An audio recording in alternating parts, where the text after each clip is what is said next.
All right. Welcome to another episode of the Talking Ball podcast. And Kyle, we said our last episode at the end of the last episode, we were talking about our predictions for our next episode, which now we're a week from when we were talking about our predictions. And yeah, it's for I'm sure most people have heard by now, but Kyle Tucker, just signed with a random team, the Dodgers. Yeah, It's no, like no one not a was big deal. surprised. I think what I don't even remember my pick from last week. I think I was talking about Bellinger and you said Tucker. Or Yeah, did I say Bellinger? No, and you said Tucker? I was talking about. I said that Kyle Tucker was going to sign with the Yankees. Oh, I think I said Bellinger was going to sign with the Mets. Dang. And Bellinger still has not signed with anybody, but we just saw on TV that he's expected to make a decision shortly. We could be knowing very shortly, what Cody Bellinger is going to do. We're pretty lucky. We time these pretty well. We get a lot of life. You know what? That's what I love so much about the hot stove is that you never know what's going to happen. Anything could happen at any time. But yeah, so we'll get into that. There's also a couple other things that we want to talk about. Let's first start with just to touch on this. Last night, the College Football Playoff National Championship game. Yep. Congratulations to the Indiana Hoosiers. Yeah, Indiana completed their perfect season. It was a very, very scary final quarter. Yeah. But Fernando Mendoza, man, he everyone says he's a dog, and he showed it on that final touchdown drive he scored. Literally putting his body on the line for the team there. Yeah. It was definitely really impressive to see how Indiana was able to navigate through that game last night, because Miami had a really stout defense, and they really were putting pressure a lot on Mendoza. I know that I didn't watch the whole game, but I know that there were some points, I think, in the first half where there was one play, I think, where Mendoza got sacked, but it should have been a targeting that was very blatant that the refs didn't call. Yeah, the refs last night, the trend was they kind of let a lot of the plays play out. Like, there were some ticky-tacky pass interference calls that weren't called. There were some holding calls that weren't called. I'll give them props. They did let the game play out, but sometimes you do have to intervene on calls that should be made. Mm-hmm. Like, there was a pass interference call that should have been called against Miami on one of the drives, which completely killed momentum for Indiana, and they had to punt right after. So, I mean, it didn't matter in the end. Right. They still won. It was pretty intense. Yeah, Fernando Mendoza had to make he made plays when he had to really, Indiana was taking some risks, especially at the end of the game when they went for it on a couple of fourth downs that they were able to get. But the play that sealed the win for Indiana was it was like a 4th and 5 inside the 12 where it was kind of a draw play for Mendoza where he was getting pressured by the Miami defensive line, but he scooted up the middle and he broke like 3 tackles, and then he dove across the goal line for pretty much the game-sealing touchdown. And to Miami's credit, they made it interesting. Yep. They got it on the Indiana side of the field, right? And I on don't their know. final drive. But Carson Beck, he just tried to throw it up, and I'm a little confused by that. They seem to have plenty of time to at least like check it down, run out of bounds a few times. Yeah, they had I remember they had a minute and 42 seconds when they got the ball back. Down by 6, where a touchdown extra point would have won the game. But they had plenty of time. Yeah, they decided to go deep ball randomly. Receiver looked a they little too they made late. a couple good plays to get to midfield, but didn't matter in the end. Nope, didn't matter. So who would have thought that the first ever team to go 16-0 in NCAA football history would be the Indiana Hoosiers? I mean, this is like it was the best possible season they could have had, right? They ran the table. They won the Big Ten title. Their quarterback won the Heisman, right? But then they win. Not only do they win the Rose Bowl, they win the Peach Bowl. They win 2 bowl games, and the cherry on top was the national championship. So yeah, and they dismantled Oregon. They beat. They dismantled Alabama. They dismantled Alabama. In the Rose Bowl. They absolutely humiliated Oregon. Yeah, they beat Ohio State. Yeah, they did. They proved they were legitimate. They were. So all props to them. Yeah, and Chris Signetti. I don't know if you see all those memes and stuff where he doesn't break a smile. Well, he finally did. He finally broke a smile in his post-game interview. I don't even think he liked getting the Gatorade dumped on him. He looked mad at whoever did it. I didn't see that. My dad and I were joking about that last night. We were like, yeah, I don't think he liked that. Right. But I mean, it's warm in Miami, so it exactly mattered. But you look at these kids and the way that Indiana was able to do it. They didn't have, they weren't like the Ohio States and the Georgias and the Alabamas, bringing in all these blue chip 5-star recruits every single year, right? It was mostly transfers. They did get a lot of transfers, headlined by Fernando Mendoza, of course. Former Cal product. Yeah. I gotta give some. I joke with a lot of people with that. Yeah. Cal legend Fernando Mendoza. Yeah. He was at Cal last season, but you gotta give him credit. They played really well. Fernando Mendoza might have, gotten himself set up to go straight to Vegas, right? Because the Raiders. Oh, he 100%. Raiders have number 1 overall pick, and I know that. Mr. Moore. Mark Davis and Tom Brady and all the other Raider people were there last night. Yeah, watching. Tom Brady probably liked what he saw. Yeah. I definitely think Tom Brady saw his future quarterback. Oh yeah, 100%. Like Raiders fans, that's a bit of like what you can expect. You definitely gotta draft a lineman though, but you're not gonna draft a lineman with the first overall pick. You gotta pick Mendoza. You have to. And then the question is like, what do they do with Geno Smith? Right? Yeah, probably. You definitely got him, or just relegate him back to a backup QB. I was thinking about this. I was thinking about this last night when I was watching the game. The fact that you look at the Raiders and they have some really, really bright young offensive talent with Ashton Genty, the running back, and Brock Bowers, the tight end. They were first round picks, and so. Yeah, so congratulations to Indiana, and we go into another college football offseason full of transfer portal madness. Well, I think the portal closes relatively soon now, right? After the national championship. So, yeah, let's switch gears here. Go to the NFL, and there was a lot over the weekend. There was a lot, but let's just focus right now on. Summarize it. The one that we, paid attention to the most. The 49ers, boy, the 49ers got walloped in Seattle. Didn't stand a chance. I don't want to feel good about being proven right, but I think I did say last episode that they would potentially get their butts kicked, and maybe you did. Yeah, they had their butts handed to them on a silver platter. Yeah. It literally, in the first 13 seconds of the game, it was already over.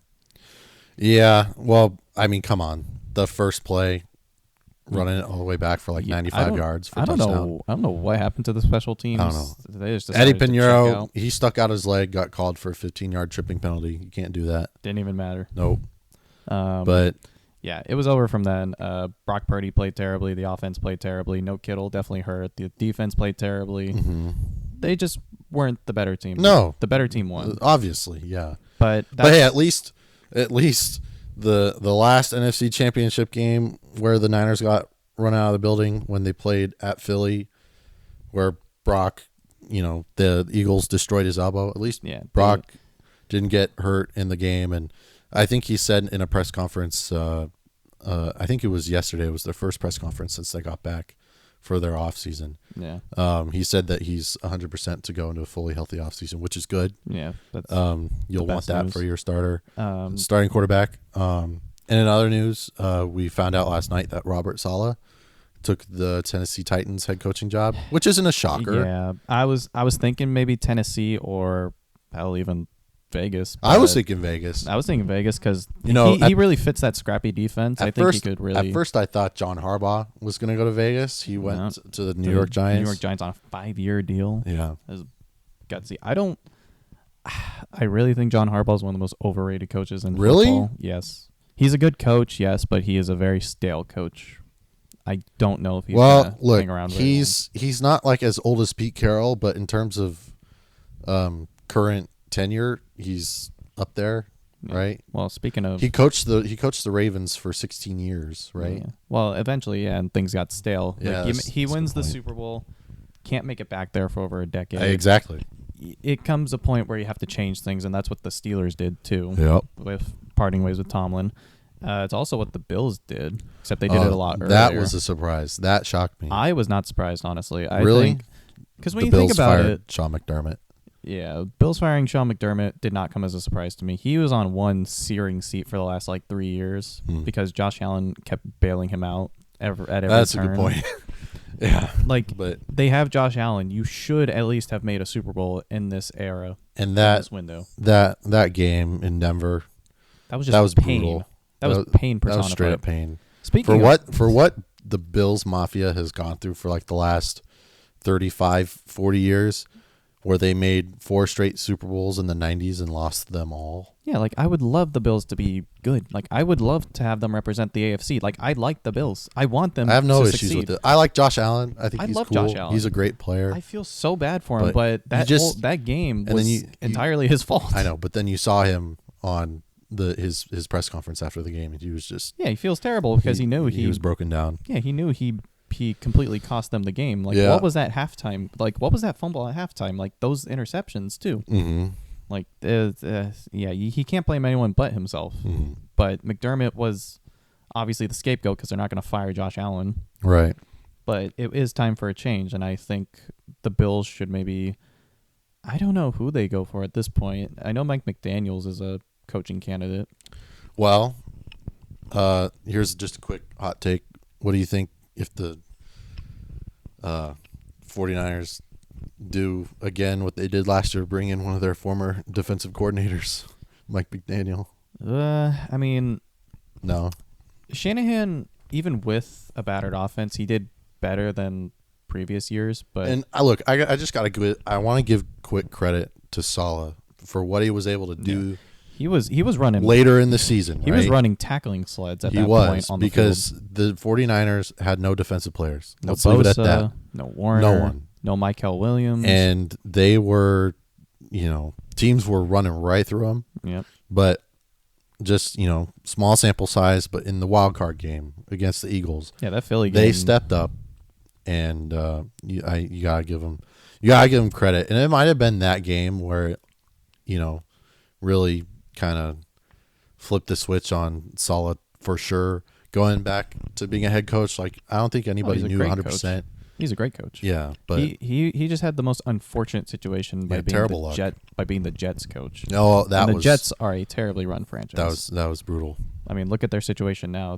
Aaron Glenn's probably gonna get fired halfway through the season. Zach Wilson had no business being in a Jets uniform. No.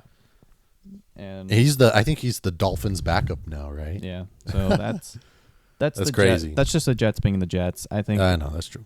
A potentially more stable franchise in Tennessee, hopefully. I think Saleh will. Well, I heard that the Titans are going to be building a new stadium within the next few years too. So. Titans fans have some things to look forward to. And they have a bright young quarterback with Cam Ward. And they have a top 5 pick. Yeah, that's true. So they could get is Smith in the draft or is he going back? Ohio State's receiver. Oh, Jeremiah Smith? Is no, he? he's coming back for his junior season. But Carnell Tate. I was about to say the Carnell Tate's a year younger than Jeremiah Smith, and he is going to the draft. But Carnell Tate had a huge year. Yeah, I was about to say he'll be a top 10 pick. They could go get or Caleb Downs from Ohio State. I can't believe. Yeah. By the way, go blue forever. Michigan rules. Ohio sucks. Yeah, I was about to say that Cam Ward could get a good weapon. Well, but they need no line first. I saw one of the, one of those football Instagram guys gave his mock top 10 draft, and he had Mendoza going at number 1, and then Arvell Reese, the linebacker from Ohio State, would go number 2 to the Giants. I think to the Giants. Yeah. Yeah, because Abdul Or Carter. something like that. Abdul Carter was not good his rookie season. That was interesting. All that hype up just to, I think, accrue half a sack on the season.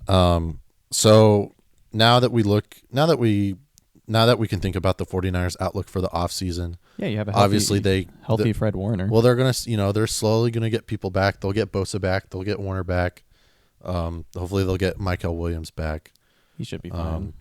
Maybe not at the start of the season, probably because he got hurt in the middle of the season. Yeah, torn ACL. Although with the modern science, he could be back. Speaking of torn ACL, Jimmy Butler tore his ACL last night for the Warriors. It's because McCaffrey and Juszczyk. I know they were sitting courtside. I swear, it's a Niners terrible week for Barry as a sports fan. The 49ers got eliminated. Kyle Tucker signed with the Dodgers. George Kittle got hurt. Jimmy Butler. Jimmy Butler. Excuse me. It's a gut punch. It is a gut punch. Ha ha ha. Jimmy no gut pun intended. Punch. Butler got hurt he'll miss at least probably the first half of next season. So does this mean that the Warriors should go trade for AD like all the rumors say, or should they go trade for Giannis? Should they keep Kuminga? No. I'm so sick of this. That was another. I'm so sick of him. But there was good news. I don't know if you saw this clip, but yesterday the San Jose Sharks were playing at the Florida Panthers. Yes. Not only did they beat them, but we had the first NHL goalie fight in 6 years. That was crazy. The rarest of the rare. There was a scrum in the Shark zone, and one of the Panthers players took a cheap shot at one of the Sharks players, and then there was a scrum, and then the Sharks goalie, I think he's Alex Nedeljkovic, got in the middle of it. That was the Sharks goalie, right? Yeah, Nedeljkovic, and then Sergei Bobrovsky. Yeah, Bob. They call him Bob. Playoff Bob. Bobrovsky came skating all the way down the ice, and he was pointing at Nedeljkovic. He's like, "Hey, let's go!" And they ripped off their helmets and they went at it. Oh, it was great. I mean, I don't blame Florida. They've had a frustrating season. I know the Sharks now have the same exact record as the defending Stanley Cup champions. Yeah, the Sharks are in third in the Pacific now. The Sharks are exciting. Like, I'm actually watching some of their games. Yeah, like, who saw that coming? Like, the Sharks are entertaining. They got Will Smith back last week, and he scored 2 goals in the first 2 games back. That's right. But it is definitely crazy what the Sharks are doing. So all kinds of good stuff there. All right, let's get into Kyle Tucker. Baseball happenings. Kyle Tucker. I wrote down like a little memo thing to like. I want to hear your thoughts. We were texting about it a little bit, but now we actually get to talk about it in person. So my initial thoughts on the Kyle Tucker contract itself. Mm-hmm. Probably one of the biggest overpayments I've seen 100%. in a long time. I would never want to pay Kyle Tucker $60 million a season. He's worth at least half that. Half that, if not maybe like between 30 and 40. I think he's not even close to being worth $60 million. He's a great player, yes. He's good, but he gets hurt a lot. Is he really worth like the most AAV in baseball? He missed 20% of the season, 30 or 40 games. He missed like 2 months total of the season. Yeah. I mean, yes, he still has good stats and stuff, but I saw something funny where it's like Yankees fans were throwing a fit because Anthony Volpe, minus the batting average, had the same power stats that Kyle Tucker had. Yeah. And they're like, Volpe's only making $1 million next year while Kyle Tucker is going to make $60 million next year. Right. I get the surface stats, but Volpe is a terrible defender, and Kyle Tucker at least is a good defender. Yeah. Gold Glove caliber potentially. But I would only give this kind of money to a player who's had MVP votes, who consistently helps teams make deep playoff runs, and or, again, has won an MVP or 2. Right. He's done nothing like that. Yes, he's a really solid player, but has he really done anything to like stand out as like a bona fide superstar? The one World Series he's won was with the Cheaters. Yeah, like he... And now the Dodgers, get it. who hate the Astros the most out of any team, have their new star, bringing in their new star player, was one of those top-tier guys on the cheating team. Yeah, which is hilarious. I And this is obviously because I think the Dodgers, because there was the whole thing about the Mets had a $50 million per year, and obviously I think the Dodgers, Blue Jays had like too. a long-term deal set up. I think the Dodgers honestly were just like, you know what, we want him too, so they offered a higher AAV. What the heck? We'll give him gobs and gobs of money because we can. It's 4 years, but it's an opt-out after 2 years. Yep, which could save the Dodgers a lot of money. It could. I could see him opting out. That's only if he works out, though. That's a good point. Every bone in my body hopes he does not work out. Yeah. I hope he's a Michael Conforto-esque flop for the Dodgers because he's lost. Look, we know he's going to be. He lost so much respect from me. Let's see. Are they going to move? Well, if they don't trade Teoscar Hernandez, Teoscar is going to be in. Are they going to move him to left and put Tucker in right? I was thinking put Pages in left, put Tucker maybe in center. Oh, in center. Try that. But Pages is a better defender. But Pages can't hit. No, he can't hit.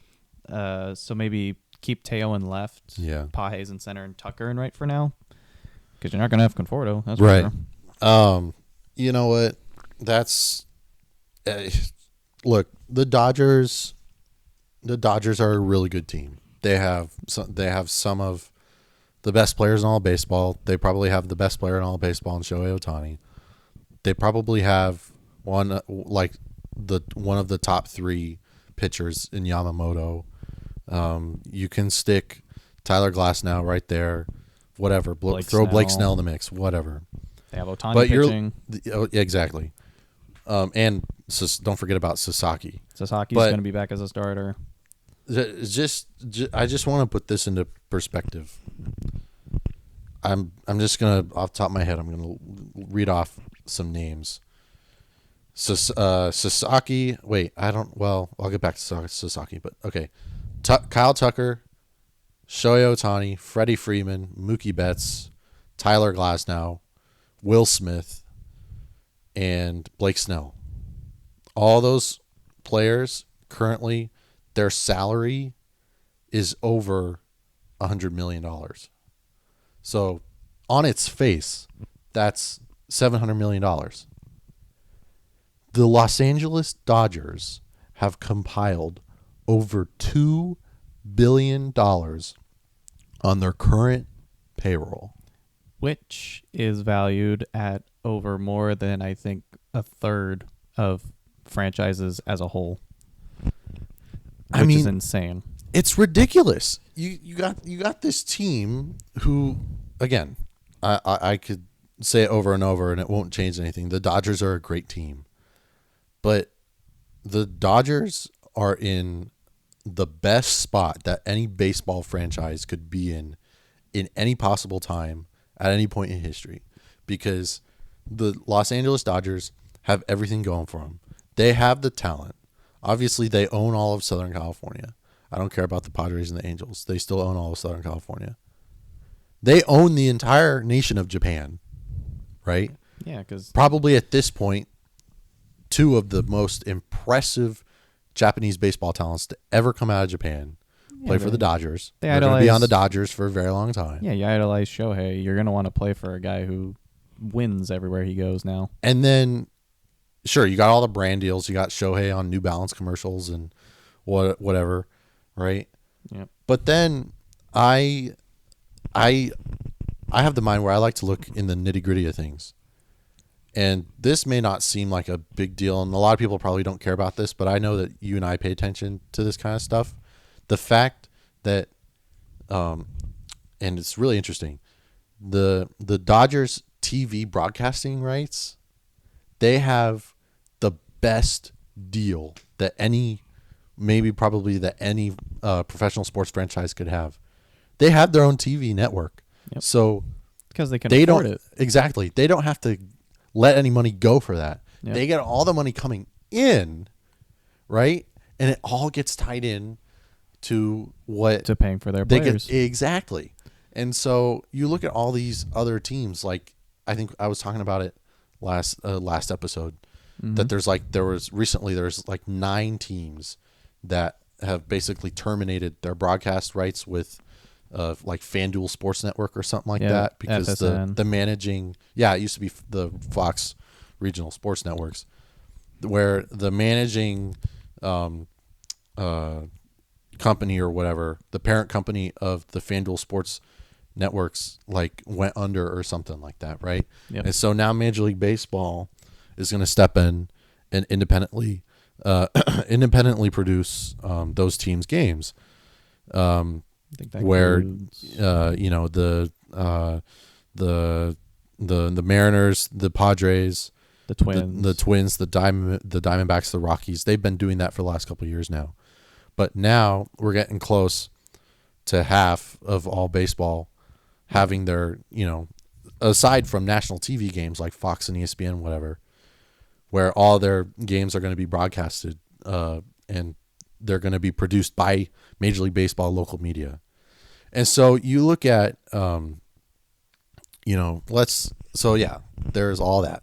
And then I think about the Giants here because the Giants, they broadcast their games on NBC Sports Bay Area. Yep. Same with the Warriors. The Warriors and the Giants own that channel essentially. Yeah, and the A's also use it. Well, the A's use NBC Sports California, but it's the same thing. But still, the Giants, they have to pay whatever it is, like royalties and stuff, so that they can, still have NBC Sports producing their games. And so, but the Dodgers have it really great. And so I could go on, and I feel like I'm rambling, but, this is all just, it's slowly getting to a boiling point. It's getting right? out of hand. See, like the Dodgers are printing money. They can do whatever they want to do. And you also haven't even mentioned the other criteria that's the money. It's the player. Right. It's the jerseys. It's the fans. I know. It's a bunch of other things too. Events, concerts, all Right. that brings And in money for them. if you watch, if whoever your team is, you watch them playing at Dodger Stadium, you look at first pitch on Thursday night game in May. It's sold out. No, I was going to say, you look at the upper deck, there's tons of empty seats. I was at NLCS Game 4 this past season where Ohtani hit the 3 homers. The upper deck was full, but there were empty seats in the National League Championship Series. So, but yeah, they're still selling out games. So, it's just pretty crazy what the Dodgers are doing. And so now there's all this talk going around about the looming potential lockout because the current collective bargaining agreement between the Major League Baseball Players Union and the owners is going to expire. Yeah, where this was an issue that they had at the beginning of the was it the 22 or 23 season? 22. Yeah, 22, where they couldn't agree on anything. Well, they couldn't agree on anything, and basically spring training, they only wound up with 2 weeks of spring training. Yeah. Because it took them so long to get a deal done. But is it literally after 24 hours after the last out of the 2026 World Series when the CBA expires? I believe it's buffer? December 1st. December 1st. So 26 is when. Free agents after the season do have a window to sign with the team before they but get it's there. not going to be big. Yeah, before their doors close to get some quick guaranteed money. So yeah. Potentially Tarek Skubal could not get signed by the Dodgers, luckily with that CBA looming. But who knows? They could make a trade deadline deal. Yeah, that's if true. the Tigers aren't competitive this year. But the thing that would really stink the most is, I don't care how long it would be for, but if there's at any point next season or the 2027 season where there's no baseball, and unfortunately that might be a reality. All signs are pointing towards that's where it's going to go. And we've seen over the last couple of years all these players talking about their absolute disdain and hatred towards the owners and the commissioner. The first one that comes to mind is when Bryce Harper was essentially giving Manfred the finger, we're not going to talk about this. You want to talk about it, get the F out. Exactly. So it was kind of taken out of context though, because that's true. They did have a actual conversation about it, but it did get heated. Yeah. To potentially, I wouldn't put that past Bryce Harper because he is a big piece of the Players Association. You know, he's been around the block. Mm-hmm. He knows what the players want. Can't believe we're calling him a seasoned veteran now. It's so weird to think about. I know, it's crazy. Like him and Manny Machado, I know. of all people, well, in the charge. I don't really remember when Machado came up, but I remember the hype about Bryce Harper. So it's it's pretty crazy. Like the owners. What's happening? The owners are not going to want to they're not going to want to pay their players next year if the Dodgers keep wanting to spend money, because the players are going to be like, why are you guys not spending any money? I know. The owners are going to be like, all right, we don't want to spend money. If you're the players right now, and you're not with the Dodgers, you're not affiliated with the Dodgers. I would be scared. If you're a player? Yeah. Well, because if there's no season, you're not going to get paid. Exactly. You're not going to get your bonuses. You're not going to get any sign. Well, but the players who have contracts that go at least through next year, exactly, will get paid. Right? Well, yeah, exactly. All the free agents looming. There are going to be free agents. I know. They're not going to get any money. Probably a headline by Scooble. So, I mean, look, you never know. They could come up with something. You know, they're not going to have to deal with a World Baseball Classic next year. Yeah. Right? Because when the World Baseball Classic goes on, like it's going to start in a few weeks, you know, that always pushes back. Well, does it push back spring training, or does it move spring training up a little bit? No, spring training happens. It's just all those main players are gone. Yeah, well, because I know that the Giants' first spring training game is February 21st, which is a month from tomorrow. Because pitchers and catchers report the week before that. Exactly. So everything should be on track. It's just like Logan Webb's going to leave early. Yeah. I also saw Elliot Ramos is going to play for team. Is it DR? It might be. Or Puerto Rico? One or the other. One or the other. Obviously, the Dominican Republic's team is stacked. It's stacked. Yeah. You got Lindor, you got Baez, you got Soto. At this point, I think the two top teams might be Team USA and Team Dominican Republic, is my guess. Japan? Yamamoto isn't pitching for Japan, is he? Not that I know of. I know that Ohtani is playing. Ohtani's going back. Is Sasaki going back? I don't know if Sasaki is. I know that Tetsuya Imai is not. Imai's not. What about Murakami or? I haven't heard about those guys. Okay. So we'll see. Interesting. The World Baseball Classic's always neat and fun to watch. So yeah, it's pretty bonkers. We didn't even mention. Did the news break that? Did we announce that Bregman signed with the Cubs last episode? I think we might have.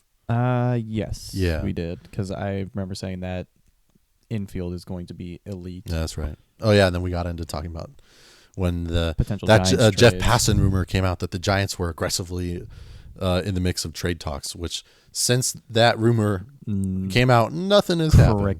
Crickets. Nothing but crickets from Literally the Giants. Nothing. Which I'm not surprised. No, I'm not surprised either. If you did trade for them, you'd probably have to extend them after you trade for them. Because Donovan's a solid bat, and Nico Horner is a platinum glove tier defender. You have to extend him. Right. So we'll see. But it's just very interesting times for Major League Baseball. Yeah, I mean, thinking about it, there's still good free agents for the Giants to get. I've been looking at we have MLB Network on the background, and they just always flash who's still on the market for free agents. I see that some Dodger pitching is still on the free market. Evan Phillips, I saw, is one of them. Evan Phillips. I was looking at Michael Kopech. Yeah. Like Michael Kopech. The Dodgers traded for Kopech, didn't they? Yeah, he was in that Tommy Edman trade. That's right. That really lopsided Tommy Edman trade. But there's Cody Bellinger. They were showing a graphic earlier on MLB Network where potentially he could be making a decision as soon as today. At this point, I don't think. He's not going to LA because LA got their guy. Yeah, no. If anything, it would be maybe the Mets. The Mets. I know the Phillies are always in the mix for top tier free agents. They always claim, like, Dave Dombrowski's not going to rest on his laurels. Yeah. He's always going to go get somebody. He was up. Oh, it actually came out, I think, like yesterday or this morning that he was very upset about the Bo Bichette signing. Oh, yeah. They said that was pretty crazy. He said they had a deal done, and then the Mets came out in the middle of the night. We're like, we're going to offer you more. Yep. And so they did. Came out of nowhere. So, again, I don't know where you put Bichette because you have a lot of infielders to work with now. You got Jorge Polanco and Bo Bichette. They play the same position. They traded for Marcus Semien. They traded for Marcus Semien. So you have Bichette play third and have Jorge Polanco McNeil play first? No, I'm thinking of Jeff McNeil. He was an outfielder, but he got traded. Yeah, that'll be or do you like put one of them in the outfield? Well, I don't know. Well, the Mets have a lot of. If the Mets add one more piece like a Bellinger, then they'll have to figure it out, right? Well, they definitely have the outfield figured out. They do. Well, they have no more Nimmo, so that's what I was thinking of. They traded Brandon Nimmo for Marcus Semien. So Bellinger would be a really good replacement. Yeah. I can't think of their outfield right now off the top of my head. Oh, yeah, I mean, they have Soto in right. Obviously. You might have to move him to DH soon because his defense isn't getting any better. But you also have $756 million to spend on him. That's a good point. You might as well keep him on the field. Yep. Good arm, terrible range, horrible reads. Yep. Just what you'd expect from the highest paid player in baseball. Yeah. So it's pretty crazy. But we're getting closer to February, and that means we're getting closer to baseball coming back. Favorite words, man. I know. Pitchers and catchers report. It always soothes the soul, at least mine, when baseball comes back. Oh yeah, I did see something throughout the week. So the Giants did come back from Korea last week. Yeah. Looks like they had a lot of fun. Jung Hoo Lee obviously is their biggest fan. Yeah, I think the Giants are trying to they're trying to make a relationship with Korea with as the Dodgers have with Japan. Yeah, and the KBO breeds really good players. Yes, that's a good point. And what I saw is that they recently hung out with the Warriors too over the weekend. They did? Yes, they did. Bryce Eldridge. I saw a post from. Oh Bryce yes, right. Because Saturday was the first Giants Fan Fest in San Jose. Yep. And then I saw photos that Tony Vitello and Bryce Eldridge were hanging out post game. Hanging out with Buddy Hield. Yeah, they were hanging out post game after one of their wins in the Warriors court. I saw Eldridge say like, "Hey Warriors, if you need a center, hit me up." I know, right? Because he's huge. He's 6'6" or 6'7", I think. He's pretty tall. He said it. 6'7". But yeah, that actually got me thinking. I've been thinking about like hot takes that the Giants might reach this year. Like I want to start making some hot takes for the Giants season. All right, let's get into it. So I'm thinking that with the duo of Eldridge and Devers, I think combined they could amass 40 home runs combined. Devers and Eldridge? Combined, they will hit 40 home runs this season. If the Giants commit to having like kind of a tag team approach, where one plays first, the other DHs. They can easily hit 40 home runs in a season together. But also think about this: you could have an infield. Let's say Devers / Eldridge at first, Matt Chapman at third, Willie Adames at short, and just for right now, for the sake of the current state of the Giants, let's say Casey Schmidt at second base. You could have an infield that could rack you up, close to 80-ish home runs. So you think the Giants could knock 80 home runs in that infield? I mean, let's just say 30 from Adames. Okay. Let's say between 20 and 25 from Chapman. Maybe if he stays healthy, maybe he could even get close to 30. I give Schmidt like 10 to 15. I was going to say 10 to 20 for Casey Schmidt. And then you were saying 40 between Eldridge. Yeah, because Devers, when he was traded, he had 15 home runs, so he knocked 19 home runs with the Giants in half a season. Yeah, right. He had 34 total. So hitting home runs in San Francisco turns out to not be an issue with Devers. He easily cleared the center field walls. Oh yeah, the last homer of his season, it was his first splash hit. It was like a rainbow moonshot, like a Barry Bonds-esque splash hit. So I'm not concerned about his home run hitting power in San Francisco. He can hit. Eldridge obviously has power. He's got to play. Yeah, Eldridge will easily make it into the Bay. Also has that oppo pop, like he does. Kind of have like how Crawford and Yaz used to have in San Francisco. They would clear the walls, and they're not the strongest guys you would think of. Right, and then you factor in maybe still the possibility if the Giants go out and get a trade piece like a Brendan Donovan or Nico Horner, whatever. See, like with Horner, Donovan would add more Donovan offense. would add way more. With Horner, you at least get platinum tier defense. Defense, yeah. And maybe a guy who could get a clutch hit here and there. Okay, so my initial take, though, is that Bryce Eldridge 40 and Rafi homers Devers between will the two. combine for 40 home runs this year. That's I'll It's like a I'll go with that take. It's like a nukewarm take because I Yeah, think I'll it go will with it. happen. It could. All right. How about another hot take? Logan Webb at least is a Cy Young finalist. Another Cy Young finalist for Yeah. Logan Webb? Yeah. Okay. I'll do you one better, actually. He will win the ERA title He could. because he's a very ground ball centric, like low contact. Yeah, hitter, he's pitcher. one of the pitchers who gets the most ground balls. He's got that wicked changeup. The Giant. Well, if you look at the Giants pitching staffs that they've assembled since 21, they've really been a ground ball pitching staff. Yeah, they have great pitching. Right, starting They've always with had good pitching. Kevin Gausman and Alex Cobb and Anthony DeSclafani.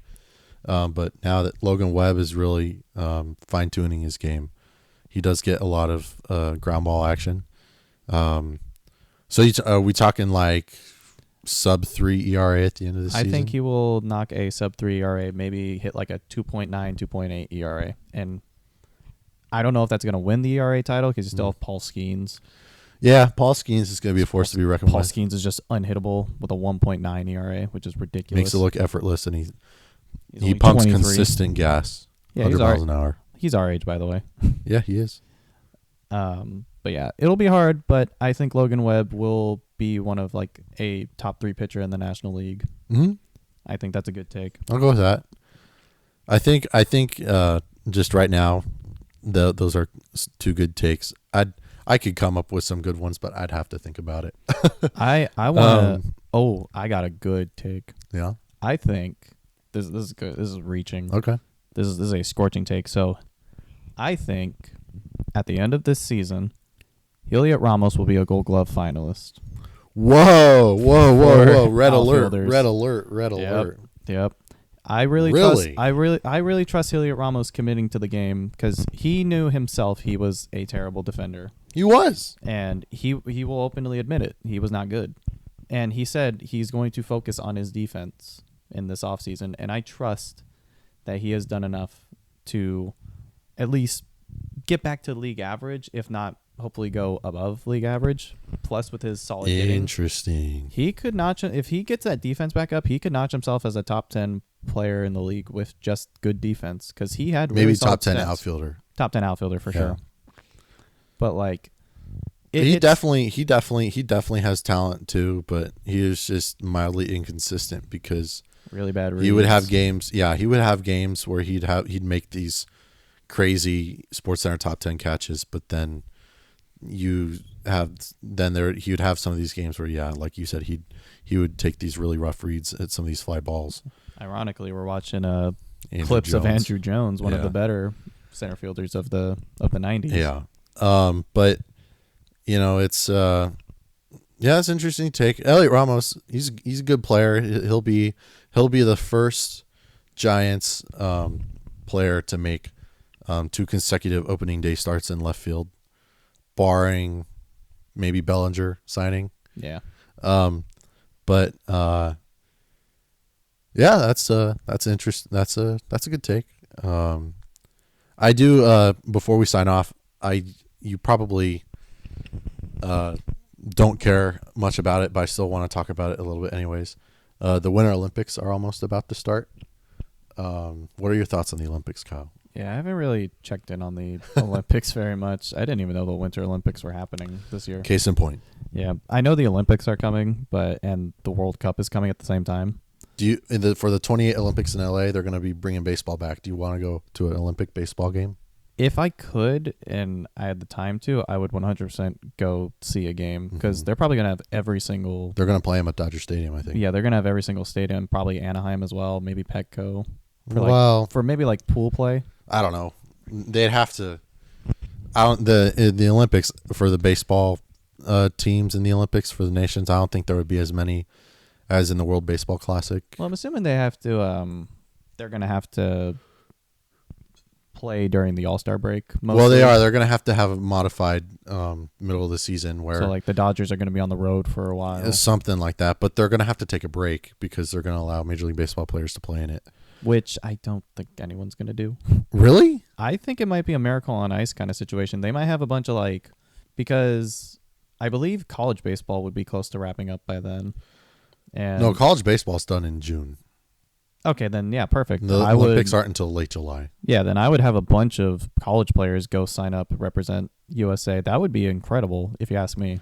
I know. The last time there was baseball in the Summer Olympics was at the 84 LA games, and I know for Team USA there was a pair of teammates. Their names were Will Clark and Mark McGuire. Yeah. Did they win gold? I don't think so. I don't even couldn't tell you. But I know that because they were still in college. See, it's kind of tough. Like, yes, you're representing your country if you go play for the Olympics, but you also still have a 162 game schedule to finish. That's true. It'll be interesting. I don't know. Like, this still is work. Like, you can't Yeah. go take a vacation to go play work. Well, maybe if they can figure out some kind of system because maybe they get a bunch of AAA team some- players, like maybe. a bunch of the top 30 prospects go see if they want to play. That's a good point. Like it could be really interesting. I think USA could do something really fun with that. That'd be neat. But yeah, the Winter Olympics start in a couple weeks. Right, like Super Bowl, we get Super Bowl 60 in Santa Clara, and then literally right after that, because Super Bowl 60 this year is being telecast on NBC. You got Mike Tirico and Chris Collinsworth calling that game. Great. But right after that game, Mike Tirico is going to have to go to some kind of makeshift studio in Santa Clara to do his primetime hosting coverage of the Olympics. And then he's got to fly straight out from Santa Clara to Milan because he has to be on site to do the Olympic broadcasting coverage, which is it's crazy. But I'm going to say this once. I think Mike Tirico needs a new co-host. Or co-anchor. I'm sorry. Chris Collinsworth. A new color broadcaster, you mean? You don't like Chris Collinsworth? He is the worst broadcaster I have ever heard of. Every single sentence he says. I could do you one better. Every single sentence this guy says involves Patrick Mahomes. And I'm so sick of it. Patrick Mahomes is like thinking about doing this. No, it's like, oh, you look at that play. That's very Mahomes-esque. I know. No, it's not. Not everything was revolutionized by Mahomes. I'll do you one better. I think, no offense to him as a person, he's a great golfer. You're going to say Tom Brady, aren't you? No. Oh. Tony Romo. Oh, yeah. I despise Tony Romo. Yeah, I forgot about Tony Romo. He's pretty bad. Whoa. We're back. Yeah, I had to take a quick little intermission, like 20 seconds. Yeah. I still think I could have rambled for long enough, but probably would have picked up your phone call. We're good. Halfway through. Yeah. I got a phone call. Anyways, Tony Romo, yeah, not my fan, not a fan. Yeah, and I've seen a bunch of things about fans wanting Tom Brady out of the broadcast booth. I don't have issue with Tom Brady. He's getting better.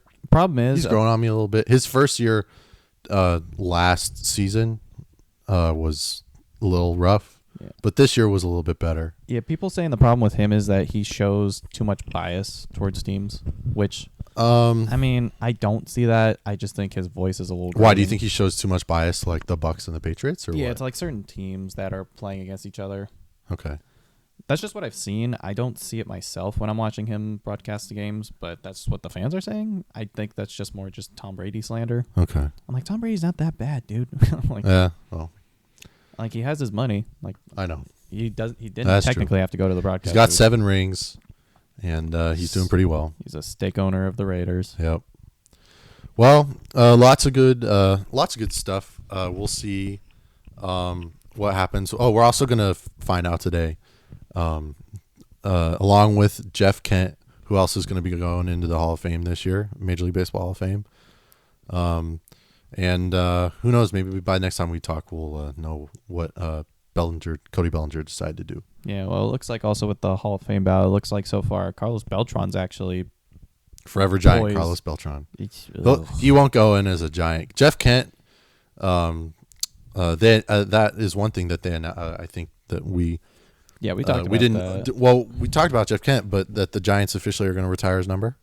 Oh yeah, we The didn't talk about that. Giants announced that they're going to retire number 21, which was Jeff Kent's number. I believe we're also retiring. We're retiring Will Clark's number too. No, Will Clark has number retired a few years ago. We're retiring someone else's number, right? Nope, just Jeff Kent. Oh, Yeah, but they're going to have a ceremony at Oracle Park at the end of August because the Hall of Fame induction ceremony, excuse me, is always in July. yeah. Um, I remember. I remember seeing like the Giants' schedule and stuff on their like special days. yeah. There is a Brandon Crawford celebration day. Oh yeah, there is. There's going to be a Brandon Crawford. No, day. no. Not Crawford. Brandon Belt. Oh, Brandon Belt. They had day. Brandon Crawford. They had Brandon Crawford Day last year. Right, but they're gonna have a Brandon They're Belt gonna have Brandon day Belt this year. Day, which is I love fitting. that. You know, they've had days to honor. They honored Buster Posey. Well, that was his like retirement thing. I think they honored. But then they honored Crawford. They're going to honor Belt. Have they there's- honored there's- Pence yet? They inducted him into the Wall of Fame. Giants Hall of Fame. But there's one player. Someday they gotta honor. They gotta have a day just for my guy, number 55. Oh, Timmy. Maybe Mad Bum. Oh yeah, Timmy. But Tim Lincecum.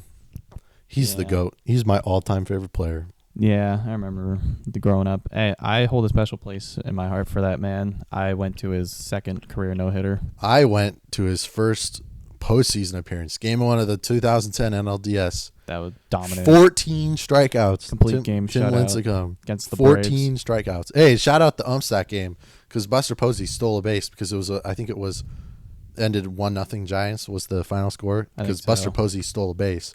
Where if it were for review replay, it would have been overturned. He would have been called out, but he was safe and he ended up scoring. So, was he out? Yeah, he was, but they called him safe, but he was out. And this is why Posey never stole bases. Yeah, but that was a wild game. You know what, and it's a shame because I don't really remember that game. I just know that I was sitting way up high on the third base side, and it was really loud. That's all I got. I would love to go to a Giants playoff game. That was crazy. That was. I mean, that was just over 15 years ago, which is bonkers. See, that's the thing I like when the Giants are relevant and like back in the postseason. They're exciting. Like the fans get into it. Like it's sold out. Like have you ever been to a Giants playoff game? No. Really? No. I've been, and I don't want to gloat, but I've been to. Let's see. Let's see. 1, 2, 3. I've been to 3 playoff games. I went to Game 1 of 2010 NLDS. I went to Game 1 of the 2012 World Series, and then I went to, I think it was Game 3 or Game 4. It was Game 3 of the 2014 NLDS, where it was the only game that the Nationals beat the Giants. Oof. So you're 2-1 in Giants playoff games. Mm-hmm. But come on, 2012 World Series Game 1, Pablo hitting the 3 homers. That was probably louder than that. That was loud. But what the highlight of the night was that before the game started, me and my dad went out to left field bleachers, and Sergio Romo was shagging balls, shagging BP, and he tossed me up a ball. Nice. Yeah. You got that displayed anywhere? I do. I'll have to show it to you. But yeah, great memories there. So yeah, lots of good stuff. We'll see what the 49ers do this offseason. We'll see what transpires for the rest of free agency, and we're getting back into baseball, which is exciting. We do have to. Oh, we didn't even talk about the rest of the playoffs. Unfortunately, a team from the NFC West and the NFL is going to represent the Super Bowl in San Francisco. Completely slipped my mind. Yeah, San Francisco of all places. That's going to suck. The team representing the NFC in the Super Bowl is going to come out of the NFC West, which stinks. Like, I think this is the first time in my life. First time in my life I've ever wanted to be a Seahawks fan. Yeah. Because if my mentality is, if you lose, you might as well lose to the winner. Like, lose to the best. Like, that's what the Giants did in 2016. They lost to the Cubs, and they won it all. Right. So, like, I also despise the Rams. Puka Nacua has made himself Puka Nacua. into Puka a Nacua's complete. good. He has made himself into a head case though, so I He's not like him anymore. he's starting to become a new Cooper Kupp. yeah he's turned into a. But I got no problems with him. The only issue I have is that he's on the Rams, and he's his co-wide receiver is Devontae Adams. Yeah, I don't know. This Seahawks team is like a little more likable. I think my dad might kill me for that, but Jeez, they're not. I can't find a reason to hate them right they now. did. The Seahawks did just lose. They were going with a running back duo with Zach Charbonnet and Kenneth Walker III. Yep. Which, fun fact, were rivals. Zach Charbonnet, he finished his career at UCLA, but he started his career at University of Michigan. And then Kenneth Walker, his final college season, played at Michigan State when Michigan State torched Michigan in 21. I didn't know that. But yeah, Zach Charbonnet tore his ACL. Yep. And in other injury news, Bo Nix on the AFC side. We didn't even talk about that. He fractured his my God. ankle. He fractured his ankle. Yeah, Mr. Jared Stidham. Jared Stidham's going to be Going playing. to try to complete his Nick Foles arc. Yeah, right. Against the Patriots. So good luck, sir. Yeah. You might die. Who knows? I think the Patriots literally had like the easiest like path laid out for them, and I kind of hate it. I really wanted Houston to beat them. knowing that now that the Super Bowl champion is either going to be the New England Patriots, the Denver Broncos, the Los Angeles Rams, or the Seattle Seahawks. I don't like any of these options. I really don't. Yeah, I could care less. I mean, I'll still watch the game. Yeah, I'll watch Obviously, everybody will. It's actually It'll my be neat to girlfriend's, see. I'm looking forward to watching a lot of the coverage, because every week, every year, the week, like Super Bowl week, right? It's the week leading up to the game. Yep. Right. It starts on that Monday night. They have like an opening night, right, where they introduce the teams, and all the national and a lot of international sports media is going to be in the Bay Area. They're going to set up shop, I think, at the convention center in downtown San Francisco. They're going to have a lot of like the media events, like Radio Row and stuff. I want to say that, and then every year the NFL awards are in the Super Bowl host city, right? So Maybe. the game's in Santa Clara, but I think they are hosting the NFL awards at the Bill Graham Civic Auditorium, San Francisco. I want to say that, or the Orpheum, one or the other. It's got to be the Orpheum, because maybe the Orpheum, because I remember seeing Benson Boone and Shabuzi are going to be in San Francisco around the same time. Really? Yeah, they're going to be at Bill Graham. Yeah. Okay. Well, maybe that makes sense. I did see. Oh God, I had something, but I forgot. That's okay. I hate when that happens. Yeah. So I was like, I'm gonna love watching the halftime show. Oh, Bad Bunny. Bad Bunny. That's going to be epic. All the riots happening outside. I'm of the people who hate him. They can riot. I'm gonna be dancing. Yeah, Bad Bunny's cool. I especially liked him. Did you watch when he hosted Saturday Night Live? No, I haven't watched it recently. Back in the fall. Yeah. It's so funny though. Oh, and found out a few days ago that Green Day is opening. They're the quote unquote opening ceremonies for the Super Bowl. Green Day is, which I mean, that's great representation there for the Bay Area. He loves San Francisco. Green Day. I thought maybe Train would be good representation, but people might be a little. They gotta get Metallica involved. Yeah, everyone wants Metallica. Yada. They're San Francisco. I know. Just so tired of everyone complaining about it. Metallica, good stuff. Maybe they'll have like some post-game concert for Metallica. Maybe something. Well, lots of good stuff. We will see what happens in this next week in sports news, and we'll catch you guys on the next episode. Yeah, we'll have our Super Bowl matchup for sure. Oh yeah. All right. Later. Peace.